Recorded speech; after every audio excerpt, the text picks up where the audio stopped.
challenging, innovative, and encouraging? Tune in, Living for the People. This is L. Nathan Hare. Join me right here, 91.3 FM WBNY. Mondays, Wednesdays, and Fridays at 9 a.m. after Amy Goodman's Democracy Now! We'll provide objective analysis regarding current issues. Call 878-5104. It's Living for the People on 91.3 FM WBNY.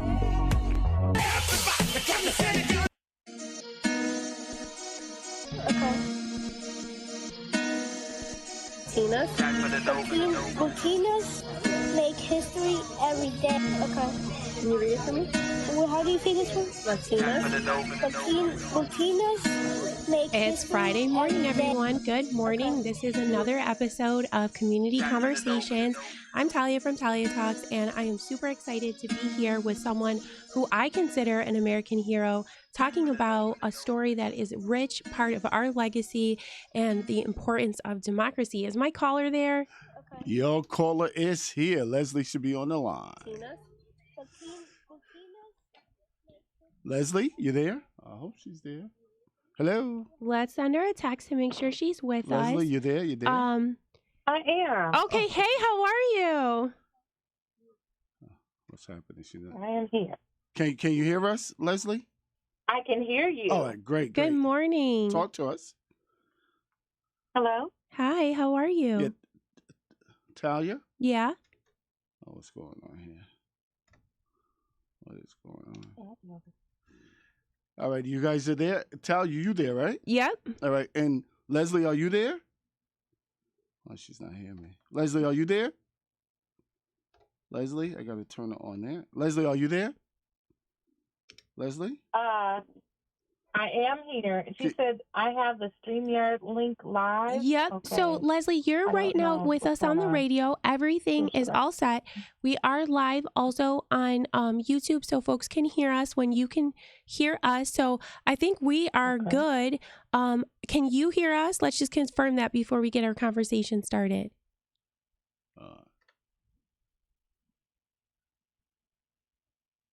She's not hearing us on the radio. Hello, Lesley? Yes, I'm here. I'm just confused as to should I be on the phone or should I be over? Oh, you should be on the phone. No, you should be on the phone. You're doing great. Okay. Okay, so everybody can hear you. We're live on the radio at 91.3. Okay. I know we're present in a lot of spaces, so a lot of times. Phone is first. You're not hearing Talia?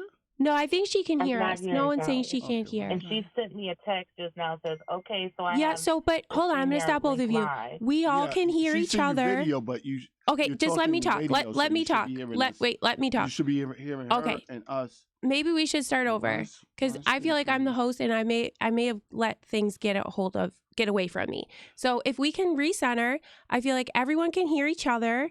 I need everyone to just talk into the phone. If we could do that, and Willie's doing a great job coaching me so that I'm present. Lesley, do you feel confident? Or can you hear us and we're all set to talk? You prefer me to do that?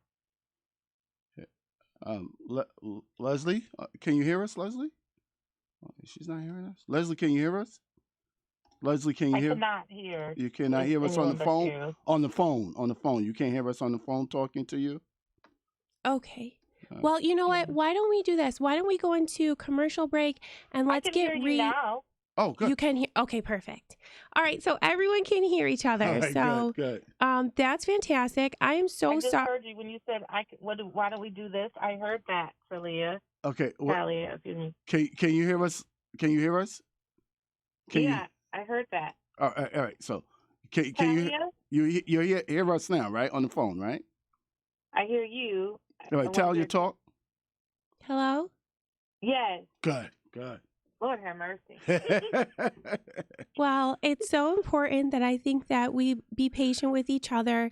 Thank you so much for your patience with me, Willie. No problem. And Lesley, as we get started here, we're about 3 minutes into our interview time, and I'm just elated. Lesley, I wanted to give you the floor so that you could introduce yourself and that we could get a little into the conversation that we had, which was so fantastic in your pre-interview. Did you want to take the floor and introduce yourself to the folks that are listening on the radio? Sure. So my name is Lesley McGraw, and I live in Michigan, um, our family migrated from Tennessee before I was born, and I am the founder of the Albert Williams Voting Corner and a digital strategist. All right. Thank you so much for being with us. So, I'm really excited about the opportunity to be able to talk to you about what it means to be a digital strategist, all of the things that your storytelling, both professionally and personally, have taught others, including myself, and talk about the potential collaboration that we have to celebrate one of the stories that you center your storytelling practice on. So, I love the fact that you're in Michigan. We're like Great Lakes babies. Being in Buffalo, Lake Erie Mm-hmm. is like one of the like centers of my universe. So I'm so excited to be able to talk with you. I know it feels like you're just a short while away, but Michigan I know is a very unique place. Do you want to say specifically where in Michigan you are? So I live in Ann Arbor, so maybe about 11 minutes from the University of Michigan. Oh, how cool! I'm so Mm-hmm. excited for you to take your time to talk with us this morning. Okay, so again, for those of you who are listening, my name's Talia. We are at 91.3.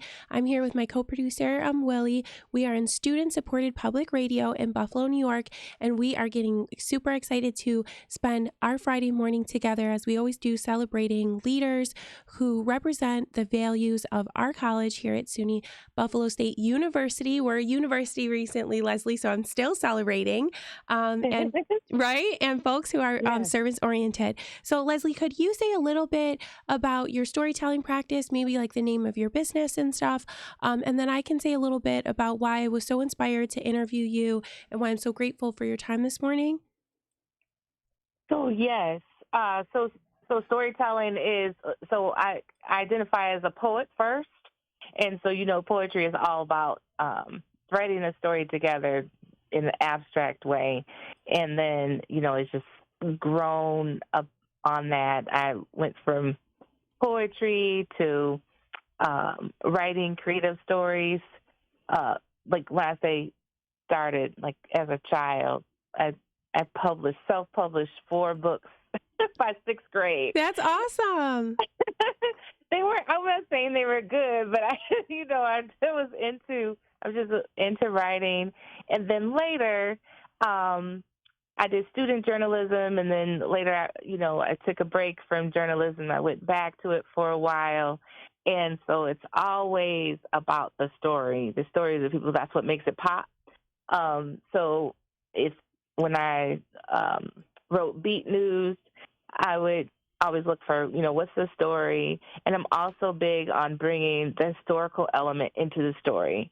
I talked with my daughter's Nana this morning, and we were talking about voting, and she said, I think a lot of people don't know their history, our history.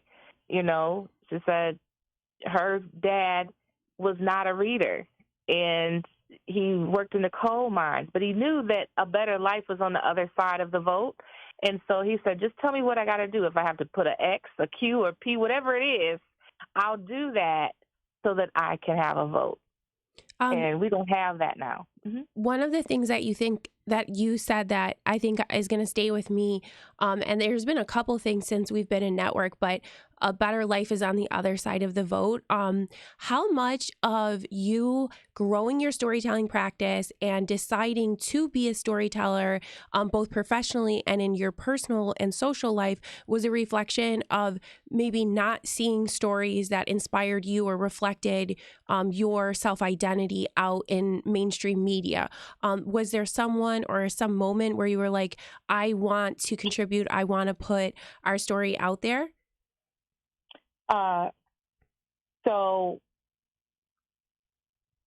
Okay, I think I'm going to answer this the best way I can. So I don't think there's a single story. So the story of Albert Williams, my great-grand uncle, is complex, right? So like right now I'm working on a memoir that's about the discovery phase, the last 8 years of working with his story. But his story is connected to my grandmother, because my first connection to Albert Williams was through my grandmother, who, because Albert Williams was her favorite uncle. She was a child when he was lynched for helping people to vote.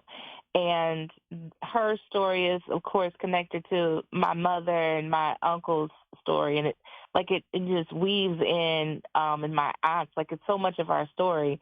And because of the breaking open of this case, I connected with relatives who had I found out a book called The Legacy of Tamar. Okay. And The Legacy of Tamar has the story. Tamar is my sixth great grandmother who was 12 years old at emancipation. And that led me to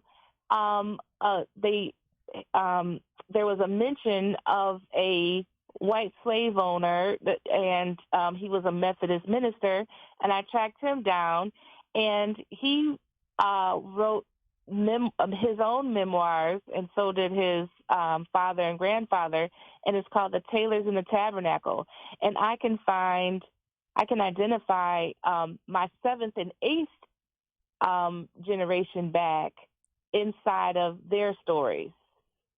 I love that you have that skill, that you've persisted in piecing where you can build a family narrative. And I know that it's been part of both your academic and professional work to kind of talk about that process and say like how other people can do it. But I think for me, one of the reasons why I was so excited to interview you is because your passion for telling your uncle's story really speaks to me, and it reflects in me my passion to tell my grandmother's story, who, you know, marched with Martin Luther King, but in context to voting was born in Puerto Rico when women who were illiterate of her class, she was part of like a working farm class, did not have the right to vote. So I think that's why I connected so much of her passion for suffragists and for marching and her desire to march with Martin Luther King very directly with your desire to tell your story of your ancestor. And I really saw myself in you, like, yes, like, tell me how I can help, tell me how I can lift up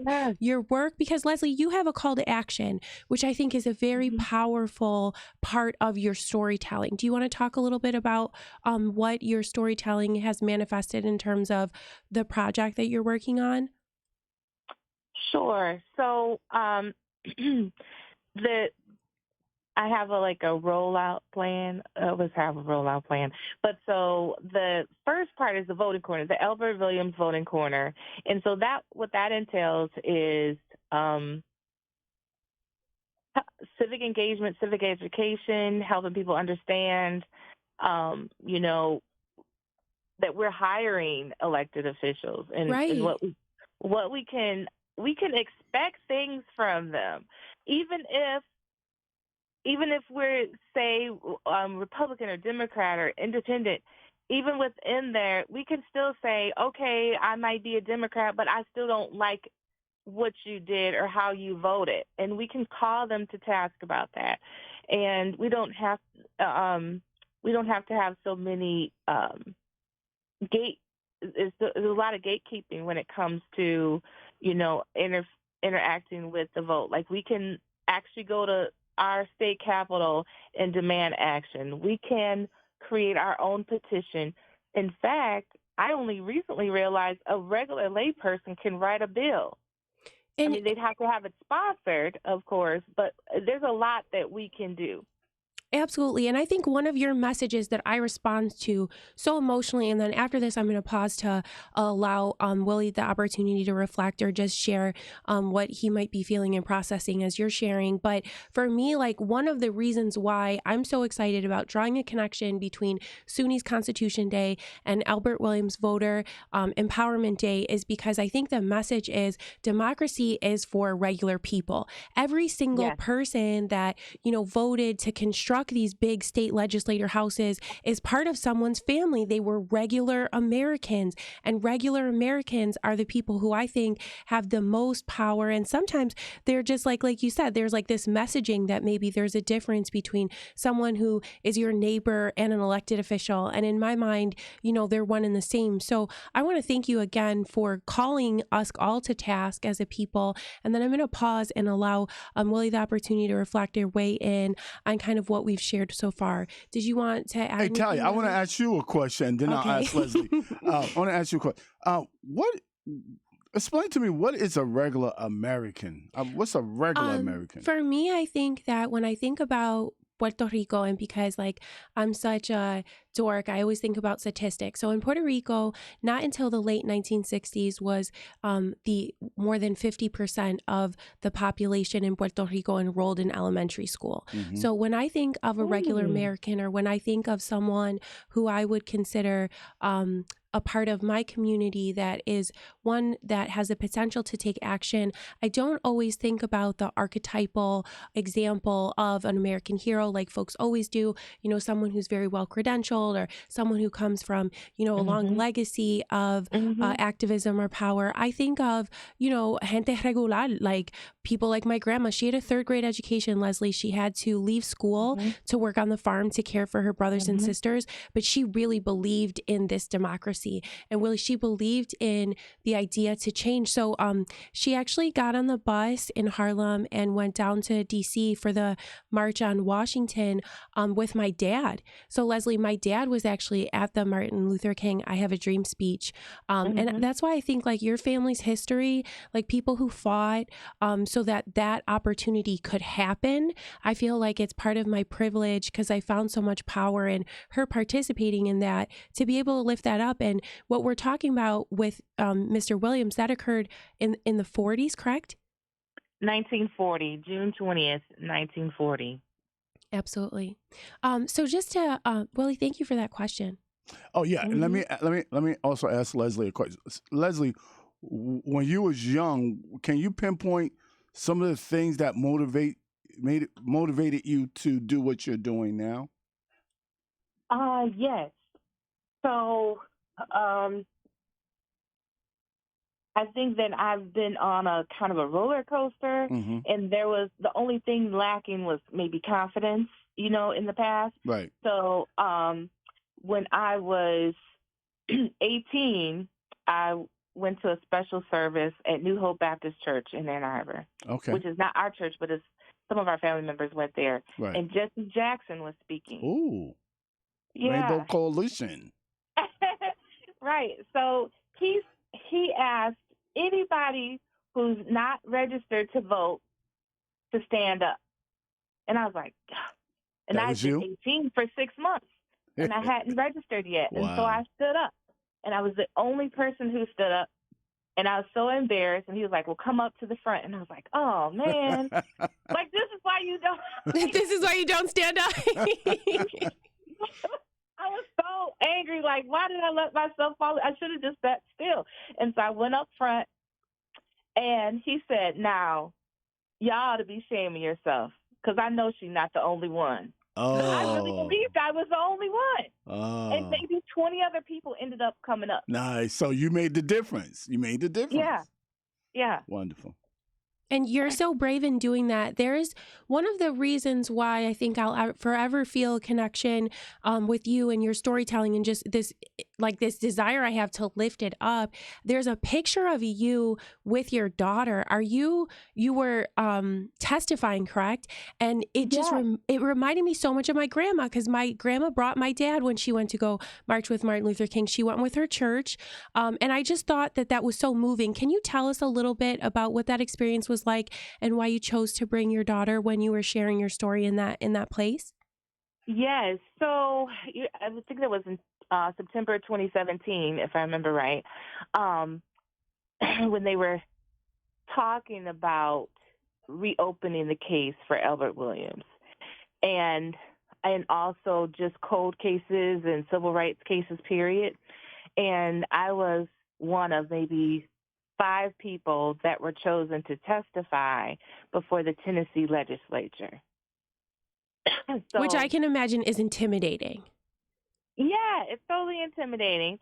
And so my daughter was a year and a half old, maybe. And so I was still nursing. So she had to come with me because I was her supply. And so she sat so still during the first couple testimonies and everything. She was really good. But then when it was my turn to get up, she decided to shine. So I just said, come on. And so once she was in my arms, she just laid her head on me and she was fine. And I did, move forward with her in my arms for the rest of the time. Mm. And so it turned out to be fine. And many of the legislators that were there that day came to meet Zaria, that's her name, and talk to both of us. And it also, her being next to my chest actually calmed me down. Right. I was going to say, Nice. as a mom, that would bring me peace. Yes, and it did. And so that's kind of like when I think about the true story of success and the voting corner and the social justice corner that's coming, I think about her with me at that moment. And I also think about the fact that I was nursing, because that's another point of advocacy. Absolutely. So when I talked about uncovering pieces of family members or their stories, as like one story led to the other. So I guess that's my 7th grade grandmother, Isabel. There's a story that her daughter tells where she had just the one child, and she had lost a few children. And one day was chronicled, she lost a child in the morning, a boy child. And just before lunch, after burying her own child, the slave master came to their quarters and said that his cousin was in from out of town, and she had just given birth. She had a 3-week-old child, and that she was still fresh. And so he asked her to nurse, or told her to nurse. And I thought, and it was only like 3 sentences, maybe. And I just stopped in my tracks and I said, how painful it must have felt to hold somebody else's child and nurse somebody else's child when I'm still fresh with milk from my own child that didn't live. Yeah. And I think Black Maternal Health Month was last week. Okay, last week. You know what I'm trying to say. And I think for you sharing and lifting up that story, it's so important, because what women sacrificed for the American country, the American history, for the economy, for everything to happen around them, it was a sacrifice of their spirit and their body. And if we don't tell those stories within our family, they're lost. Correct, Lesley? Yes. Yeah. Yes. And I just felt so privileged to be able to sit there holding my baby and tell him our family story. Nice. Yeah. What a powerful generational moment. And I saw that because I Googled you. And first of all, like when I met you, when you shared what you were doing, we were in another space. So we were in training for, an advocacy group focused around storytelling and skill building. And Willie, this is during the workshop, and I'm messaging her. I know we're in this workshop together, and I heard that your story about the Empowerment Day. I just love that you had a call to action and that you had this rich sense of history. And I wanted to find out more about you. And again, I found that picture of you and your daughter, and I learned more about your advocacy and how it's evolved. And I just feel very lucky for you to spend time with us and to share. And I do believe she was in the car when we were talking the other day. So I know that she sees you as an advocate. As my son, I think my son understands his mom's a little bit different. But I think, can you just say a little bit more about how becoming a mother and how your different identities have motivated you for advocacy? Because being a mom, Willie, it makes me want to advocate harder, because I want a fair world for my kid, or at least to tell him, I put in a try to make it fairer. Do you know what I mean, Lesley? Right. So I think that when you reached out, I waited maybe a week before I responded, and I told you I was helping a family member with a justice issue. Yeah. The family member was my son. I have a 26-year-old son who he is actually now at the reception center. He received 48 months. He was with someone who committed the crime while he was in a manic phase. He has some mental health challenges and was not, taking his meds. He is an adult. And so he was in the situation that he doesn't even really remember. Right. And so I've had to fight all the way through. He was taken December 6th, 2021. I've had to fight for him to get his medicine. I've had to fight for him not to be put in the hole because he has paranoia, and that's like against his health. I've had to do fundraising to help for legal costs because the first quotes were, $35,000 to, and most recently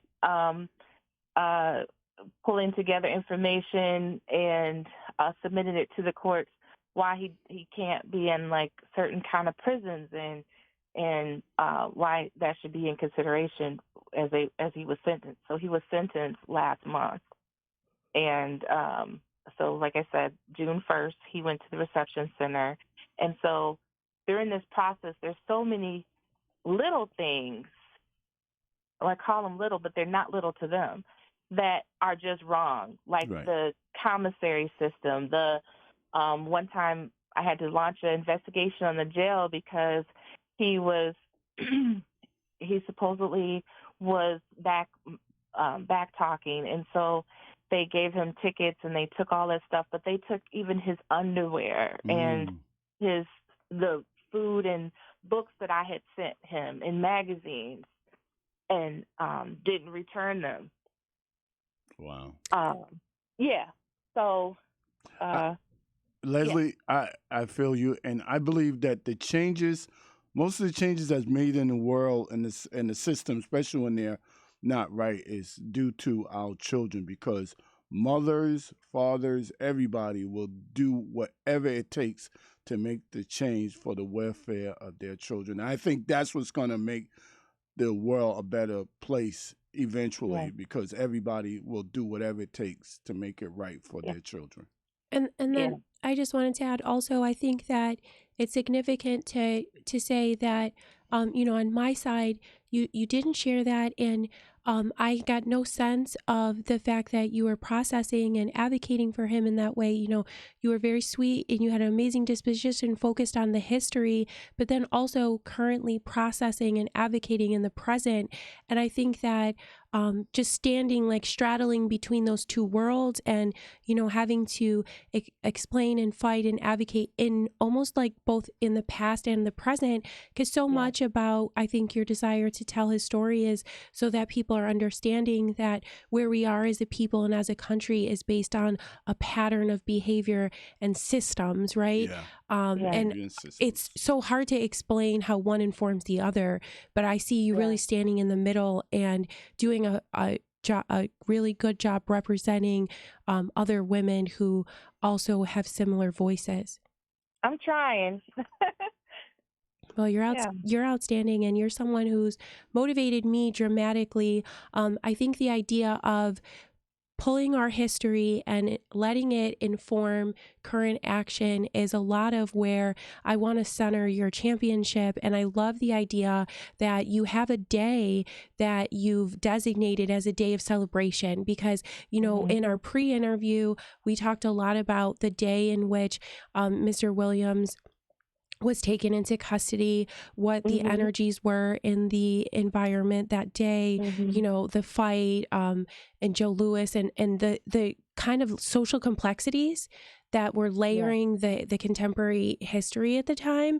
And then now you are always aligning that with a specific call to action. And I think that is really powerful. So am I right in saying that Albert Williams Voter Empowerment Day, if you decide to call it that in finality, it's October 14th, correct? October 15th. See, I'm dyslexic. You know this. I struggle with numbers. Willie, she knows this about me enough. Lesley, I'm sorry. October 15th. October 14th is something else. I think that might be Citizenship Day. Okay. October 15th. I'm so sorry about that. And It's okay. I know that if I'd be humble enough to share that you and I have talked about different ways to celebrate that together. But just so that folks who are listening know that that is the day that you've chosen to celebrate him and his legacy. Could you say a little bit about how your family remembers him? Yes. So there's a shushing that happens after tragedy, Right. and so not all family is gung ho to talk about him, but there are a number of us that are doing things or interested in talking about Albert Williams, and so that even that fellowship amongst branches of the family that haven't talked in a long time has been great. I've found a group of cousins in Ohio that I didn't know existed. And actually, I have 2 cousins in New York. Hey, and shout out to my cousins in Ohio, Lesley, because I also have Puerto Rican cousins in Ohio. Yeah. So and they're doing great work too. So Nuri Ansari and Starita Boyce Ansari founded the new 3 R's over in New York. Cool. And they actually have a curriculum where it's just like a school, it's an international school where you learn all about how to become a social justice minded and learn about Black history and how to advocate and stuff. But it's targeted for kids preschool through 12th grade. That is amazing. And you know me well enough to know that I will be Googling it as soon as we get off the line. I think it's fantastic that you found a community within your family that is generationally carrying on this advocacy. And then also did they know about the story? Did you bring them information? Was it this sharing thing that you all did? Yeah, no. So I didn't have. So Nuri, they're older cousins. So Nuri, I'm sorry, is my actual cousin, the husband, and he is actually the baby son of Elijah Davis.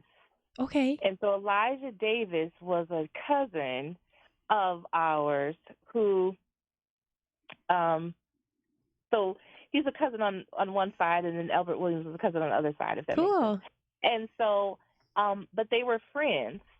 And about a week before my uncle's kidnapping, Elijah Davis was kidnapped. And he was made to walk on a bed of nails. And he had to leave and go to Jackson. He walked all the way to Jackson from Brownsville, which is, miles and miles.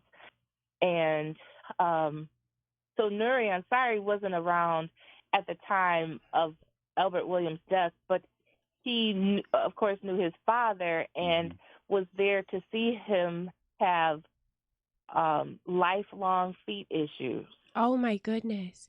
And we talked in our pre-interview about the generational physical health manifestation of the advocacy that people were doing, making decisions that are affecting them for life. That's incredible. And you're connected with him in Ohio and others. And I think for me, one of the reasons, again, why I found such a strong connection with Mr. Williams' story was because of his connection with the NAACP. I was a member and am a supporter of the NAACP here in Buffalo, and very proud of our history of hosting the Niagara Convention and just being a beacon at certain times, not without flaw, of course, but for freedom and for freedom fighters. And his connection to the NAACP was another thing that just made me feel like, okay, I need to tell this story. Okay, I need to be able to support this call to action. Can you say, for those who are who are listening, who are not aware of his involvement with NAACP, kind of what his role was and how unafraid he was?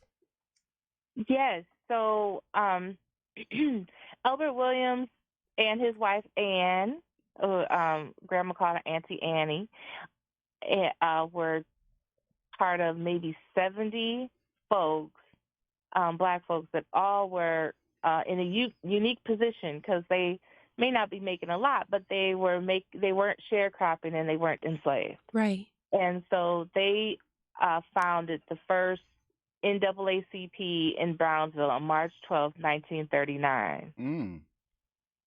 And so, and in Haywood County, I believe. And so it was fine for a few months, and then when it was talk of them registering people to vote, then a terror campaign ensued. And on Christmas Eve, the president's wife received a note. So she was biracial, and on her white side, she was a cousin to the local doctor. Okay. And as a like an undercover ally, he sent word to her that you guys need to get out of Dodge because they're coming for you guys tonight. Yeah. And so they snuck out of town, and the house was burned down to the ground on Christmas Eve. They had to leave their presents and all that with their, with their kids. And they were looking around, and as legend has it, they were disappointed that there were no people inside the burned house. Oh, the perpetrators, they were looking to see that. Yeah. Yeah. And so before, one of the things he did before he left was he named my uncle Albert to be the standing president.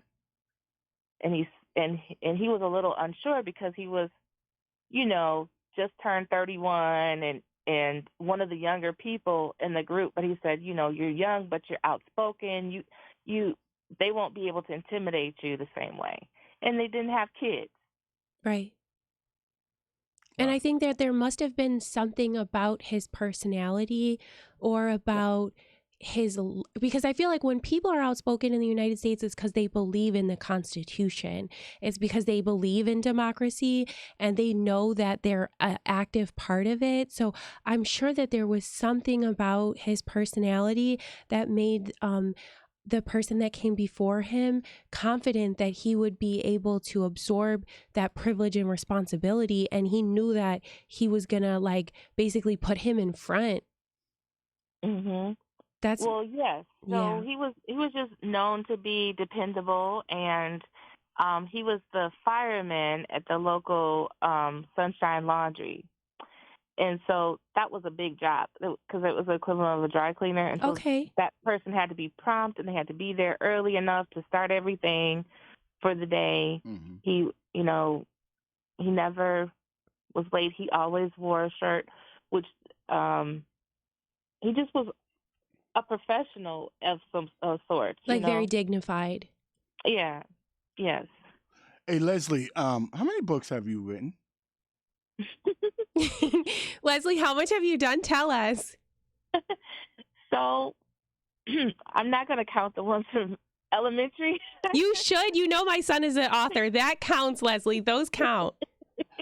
No, but I wrote a sci-fi novella in my 20s, and then I have a poetry collection, actually about 911. Wow. That originally came out in 2014, and then I did a 21st year commemorative edition last year. Okay. And so now I have a memoir and a poetry collection that are in limbo. So wow. I'm working on. Now you have written these historical facts about your relatives. You have written about those already, right? Not officially, just in my notes and stuff. That's why I asked you, because I wanted to make sure you've written those books, because people really need to know those stories. They need to know. So when I testified before the Tennessee legislature, right, there's a written record. Let's go. Yep, and so they actually told me, two of the state representatives were like, "You need to write a book." Yeah. How cool. Yeah. Definitely. Shout out to those representatives, because I think those are the ones that just really understand, American democracy is based on all of us celebrating our uniqueness and it's only motivated forward by people knowing how much has already been sacrificed. Yeah. Mm-hmm. Okay, so tell people where to follow you, because I know, like, if you follow me on Instagram, I am like following you, liking all your stuff. You're on Facebook, you're on Instagram, and also I think I can say humbly that you've agreed to spend a little bit more time with me and the Wispin leaders, talking about storytelling. You know, Willie, when I met Lesley, I was like, hey, there's a million things I want to do with you, and let's start with these three. So, you know, I'm just so grateful to have a connection with you. But for those who are maybe coming on the line later or just wondering, can you tell them where to follow you on social media? Sure. So the voting corner and everything is all housed underneath the brand at True Story Success, and it's TRU without the E and then Story Success, and that came from a blog I used to write that was published in the newspaper every week. A long time ago. Lesley, really? Yeah. Go ahead. So I did it when I turned 30 because I heard this term that True, TRU, was a classification term for people between 18 and 30. And so when I turned 31, I felt like I had like all this new knowledge that I didn't have before. So I started the True Story Success blog to talk about, you know, allowing yourself to fail, allowing yourself to start over. That's key. That's key right there. Yeah. That's huge. You've done so much, and I love interviewing people who I'm excited about because my enthusiasm is sincere. Like, you know, I'm going to follow up with you about you writing in the newspaper, but I think one of the things that I just want to center as we're coming to a close of our time, because I think we have about like 10 minutes left together, is just centering on this idea of like us owning our own stories and like human-centered storytelling. Because I think a lot when you and I talked, both in our pre-interview and when I talk going forward about Mr. Williams, like a lot of times we come from, you know, I always say like this like poverty perspective or this deficit perspective when we look at history, and like you've really brought to life his personality, who he was as a person, and had that, I think, lead the storytelling. And I think that that really gives a sense of power to it that we don't have when we tell our stories other ways. Right. So yes, I think there's so much power in us telling our own stories. Yeah. It's, you know, I am beyond grateful and appreciative for the people that have come forth, that, you know, the Albert Williams Memorial Committee. Shout out to them. Shout out to them. Shout out to Jim Emerson, who was the retired cold case investigative lawyer who got the unredacted files from the FBI to kind of open this Pandora's box, where I was able to see the original field notes from Thurgood Marshall, and I was able to get the mayor's certificate from not only Albert Williams and his wife, but my own great-grandparents, because my great-grandmother and Albert were brother and sister. And all this was part of the FBI file, part of his FBI file. And I was able to get in touch with my cousin, Ray Lewis, who wrote The Legacy of Tamar, from doing, I think, 100 interviews with family members who are now passed away. And oh, my word. So I am so thankful, and he's opened so many doors. But I also think that sometimes there can be a little bit of an oversight when it comes from the perspective of, like, I need to tell this legal story, this case study. Right. He's got a book, I think, that'll be out later this year or next year. That's fine. I'm excited about that too, but that's for a different audience. Right. Right? What I want to get out is about him as a person, not only just about his death. He's more than a victim or a lynching victim or a martyr. He was a whole human being, and his life was that of joy. I think we talked about that. Yeah, you said he was funny. He was funny, yeah. Like, I never knew that, you know, because there's always a talk about just his death. And so when everything happened at the memorial in 2015, I brought home the memorial booklet. And my grandma, who didn't want to talk about it or anything, I just plopped it on the kitchen table. Yep. And I said, casually. Yep. And she started rubbing her hands. She said, "That's my uncle. That's my uncle." And then she started talking about him. And she started talking about how he was a good dancer. He was fun. They used to call him Dickie. And she had told me before about how, she was the first in her family. So he would dote on her as a niece, and he would take her for ice cream. And, even after she had younger siblings, he would take her out and stuff, which was a big deal because she was, as the oldest, she had to take care of her younger siblings. Right. She had to pick cotton. She had to, she had to do a lot. She A lot of cook. responsibility, first daughters. Yeah. And so to be able to go with her uncle and just be a little girl was important to her. Mm-hmm.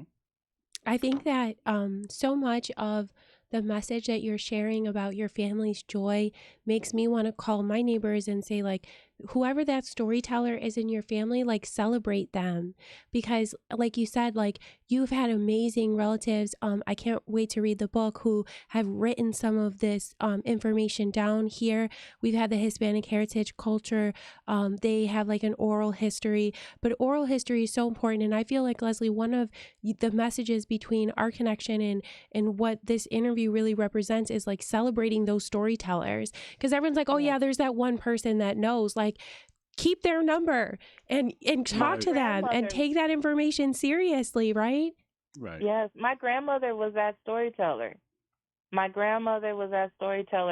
She didn't have a lot of, she wasn't able to write very well, but right. all that kind of thing. She had to help take care of, she had to help supply the family with money at, like, I think 13. Mm-hmm. So she was dropped out in 8th grade. But she said she had missed so much school even before that because during harvest season or, different planting seasons, she had to stop going to school. Mm-hmm. And there's so much that I see in parallel of our family stories. There's a story in my family where my grandmother wants this story, because she couldn't read English, she prepared dog food for my family, like to eat. Well, she just, I guess, like, there wasn't a picture on the can, and she just didn't know, Lesley. So, like, literacy and adult literacy, and like people who are wise but maybe haven't had the opportunity to pursue school, and recognizing their wisdom as equal to professional credentials is really important to me.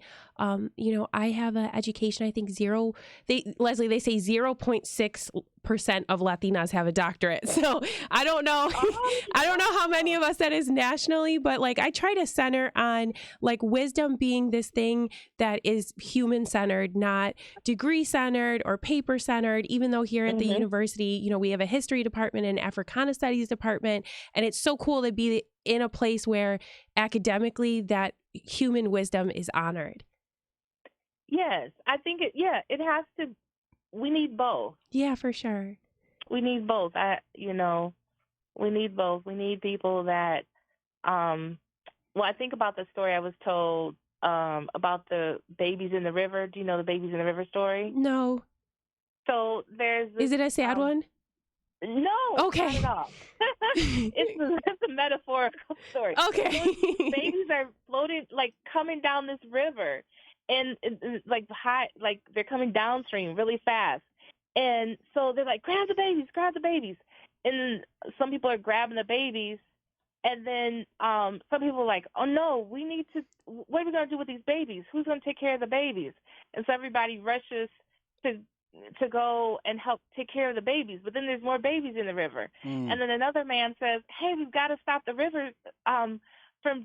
Where are these? We have to find out where these babies are coming from. Why are these babies coming down the river? And so finally they understand that all three positions are important. We need somebody that's doing the critical thinking about why babies are being pushed down the river. Right. Where's the source? Why are they coming down? How do we stop it? But then somebody needs to pick these babies out of the river. Right. And then we also need somebody to take care of the babies that are unmothered and unfathered. And until we recognize and appreciate the importance of each of those jobs, we won't save all the babies. And you know what? That is such a powerful story. And I think I will add that you need someone who is willing to write and talk about it, right? Because Yes. I think I see so much of Mr. Williams' bravery in you, in that you are willing to advocate both for the legacy that your family has already earned, right? Because they earned and fought for that legacy, and the advocacy that you're doing now. And like, I just see you as a very brave person who's really inspired me greatly. And as we close the show, like, I just want to tell my listeners to follow you, to learn and absorb everything that you're sharing. And I think to just take a position of humility, because I think that's so much of what you've shared with me in the time that we've connected around Mr. Williams' story. And I just want to thank you for spending time with us at 91.3, and for dealing with me in the beginning, because I'm very early into my tech. So I'm like, I know I'm like a mess, but thank you so much for just being patient with me, and for showing up transparently, and for telling your story. No, I am beyond appreciative. And June 9th, 2 years ago, our story was featured at the Tribeca. Albert Williams, along with other lynching victims, for the first time. It was a huge deal with Frontline and StoryCorps. And the night before, I tried to do a triple launch, like to launch everything. And the night before, I lost my aunt. And then the next day, everything fell apart. And so 2 years later, on June 9th, I'm feeling confident in moving forward again. And I appreciate you. Lesley, thank you so much. I can't tell you how much you mean to me. Thank you for spending time with us here at 91.3, and God bless your family and those who have paid the ultimate sacrifice for freedom. How do you say this one? Thank you. Bye, Mr. Willie. Bye, Lesley. Have a good day. Okay. You too. Bye now. Bye.